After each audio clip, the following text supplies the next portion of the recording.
Voici le nouveau sac de Bruxelles Propreté, pensé pour accueillir spécifiquement les déchets organiques, comme les restes de repas ou les pelures de légumes.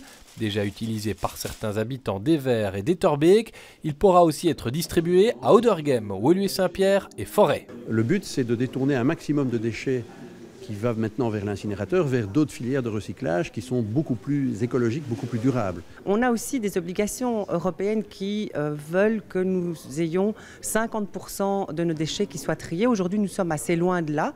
Nous sommes à 30-35%, donc on a encore du travail. Les sacs de déchets organiques sont désormais orange. On les jure assez résistants pour éviter les fuites et les déchirures.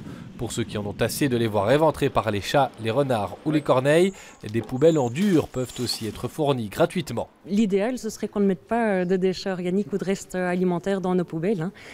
Si on n'a pas de restes de repas et qu'on travaille plus sur tout ce qui est en amont gaspillage alimentaire, nos animaux à quatre pattes ou deux pattes auront moins de tentations. Le but final de cette introduction d'un sac supplémentaire nous amener à mieux trier, d'autant qu'à terme il n'y aura plus qu'une seule collecte hebdomadaire de sacs blancs, un changement auquel les Bruxellois devront bien s'habituer. Ils vont sortir en 2016 le sac blanc, le sac jaune, le sac bleu chaque semaine. Et en deuxième jour de collecte, on pourra sortir le sac orange qui contiendra essentiellement des déchets organiques, donc tout ce qui sent très fort ou qui sent mauvais en général. Je dois bien avouer qu'on a eu un dialogue avec la région sur le sujet et qu'on a dit qu'on ne comprenait pas le pourquoi de la suppression d'une collecte par semaine de sacs blancs.